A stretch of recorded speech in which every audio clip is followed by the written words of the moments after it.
Dental treatment simplified கேட்டகரியில் இந்த வீடியோவில் நம்ம பார்க்க போகிறது ஜிர்கோனியம் டீத் கேப்பிங்.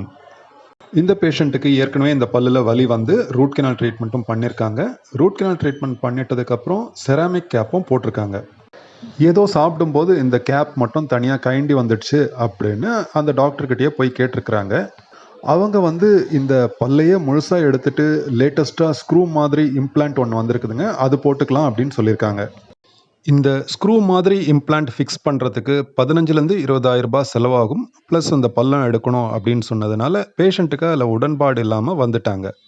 அதுக்கப்புறமா மேக்ஸிமம் இம்ப்ளான்ட்டே இல்லாமல் நான் டீத் ரீப்ளேஸ்மெண்ட் பண்ணுறேன் அப்படின்றத கேள்விப்பட்டு நம்மக்கிட்ட ஒரு கன்சல்டேஷனுக்கு வந்தாங்க. நான் அவங்க பல்லையும் பார்த்தேன், கேப்பையும் பார்த்தேன்.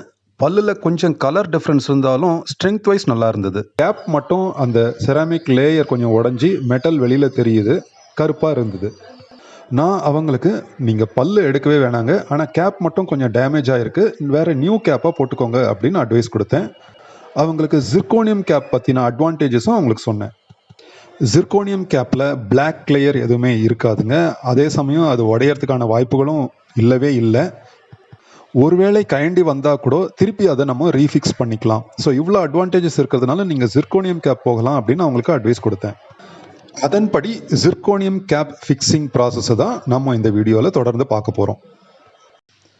இந்த பல்லு செய்யறதுக்கான மெஷர்மெண்ட்டை ஃபஸ்ட்டு நம்ம எடுக்கிறோம். இந்த மெஷர்மெண்ட்டை பேஸ் பண்ணி நம்ம லேபில் அழகாக ஒரு டீத் கேப் ரெடி பண்ணி நமக்கு கொடுப்பாங்க. இந்த கேப்பை பல்லில் ஃபிக்ஸ் பண்ணுறதுக்கு பிரத்யேகமாக இருக்கக்கூடிய ஒரு சிமெண்ட்டை நம்ம மிக்ஸ் பண்ணி ரெடி பண்ணி அந்த பல்லு கேப்பில் நம்ம வந்து ஃபில் பண்ணி அதை பல்லில் கொண்டு போய் ஃபிக்ஸ் பண்ணிவிடுவோம். அந்த குறைக்கப்பட்ட பல்லில் இப்போது ஜிர்கோனியம் கேப் ஃபிக்ஸ் பண்ணுற ப்ராசஸ் தான் இப்போ பார்த்துக்கிட்டு இருக்கிறீங்க.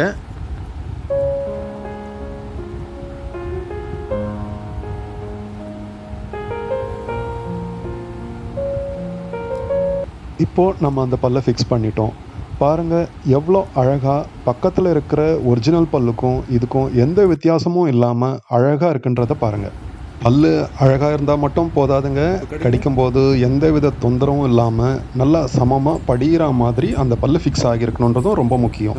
அப்போ தான் நம்ம சாப்பிடும்போது எந்த தொந்தரவும் இருக்காது. ஃபிக்ஸ் பண்ணுற முதல் நாள் மட்டும் கொஞ்சம் சாஃப்டான டயட் தாங்க சாப்பிடணும். அதுவும் வாயில் வச்சா முழுங்கிடுற மாதிரி இருக்கிற டைப் ஆஃப் ஃபுட்டு சூஸ் பண்ணிக்கணும். அடுத்த நாள்லேருந்து நார்மலாக என்ன வேணாலும் சாப்பிட்லாங்க. இந்த வீடியோ உங்களுக்கு பிடிச்சிருந்தா லைக் பண்ணுங்கள், மற்றவங்களுக்கும் ஷேர் பண்ணுங்கள். அடுத்த வீடியோவை பார்க்குறதுக்கு சப்ஸ்கிரைப் பண்ணுங்கள். நம்ம லேபில் செய்யப்பட்ட சிங்கிள் ஜிர்கோனியா கேப்பு இப்போ பார்த்தீங்க. அடுத்த வீடியோவில் டபுள் கேப்பு பார்ப்போம். நன்றி, வணக்கம்.